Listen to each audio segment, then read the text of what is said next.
અને એના પછીની મારે બીજી વાત આપને કેવી છે કે એક માણસ હતો ને મીઠું વેચવાનું કામ કરે. શું કરે? મીઠું વેચવાનું કામ કરે. મીઠું પહેલા પકાવે ને પછી મીઠું વેચવા માટે જાય.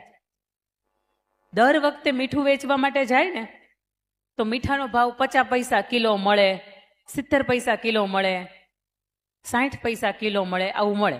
આખું મીઠું જે આવે ને એનો ભાવ કેટલો હોય ખબર છે? ₹1.5. કેટલો? કિલાનો ₹1.5 હોય. એ પ્રોસેસિંગ થાય ને તમારા સુધી પહોંચે ને ત્યારે 20-25 રૂપિયા થાય. એ આખું જે મીઠું હોય એનો ભાવ આટલો હોય, વધીને કદાચ અત્યારે ₹1-1.5 થયો હશે.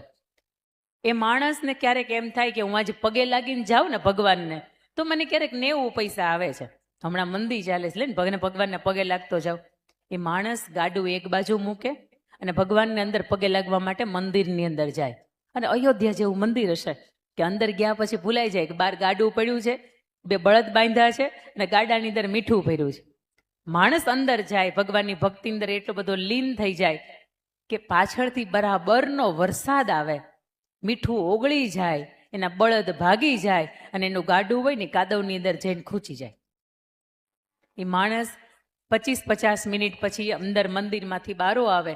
બહાર આવીને જુએ કે પોતાનું ગાડું નથી, બળદ ભાગી ગયા છે, મીઠું ઓગળી ગયું છે અને ઈશ્વરની સામું જોઈને એવું કે તે કર્યું એ ખરું હો, તે જે કર્યું એ હવે મને સ્વીકાર છે, પણ સાંભળ ઈશ્વર, હું બળદની જેમ ભાગ્યો પણ નથી, હું બળદની જેમ ભાગ્યો પણ નથી, હું ગાડાની જેમ ખૂંચ્યો પણ નથી અને હું મીઠાની જેમ ઓગળ્યો પણ નથી. આવતીકાલની નવી સવાર મારી નવી મહેનતથી હું મારા જીવનની શરૂઆત કરીશ.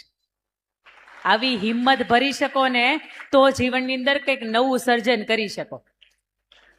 બાકી એક વિષયમાં ફેલ થઈને અરે મરી ગયા, નહીં બેન, તમે જીવો છો, બેન જીવો છો, જાગો જાગો, એક ટ્રાય આવશે, એમાં તમે પૂરક પરીક્ષા આપીને ફરીથી તમે પાસ થઈ શકશો. અહીંયા બેઠેલા વિદ્યાર્થીઓ કેટલામું ધોરણ ભણે છે? 12 સુધીના, 12 સુધી, 10 સુધીના. 12મા વાળા ક્યાં છે? ઓકે. અને આ નાનું ધોરણ? નાનું ધોરણ, હા કે ના? કેટલામું? 6. ઓકે ઓકે, હવે ખબર પડી ગઈ મારા અમુક તીર ક્યાં મારવાના છે ને, સવારમાં જ ખબર નહોતી. આવો હવે આપણે ABCD તરફ જવું છે.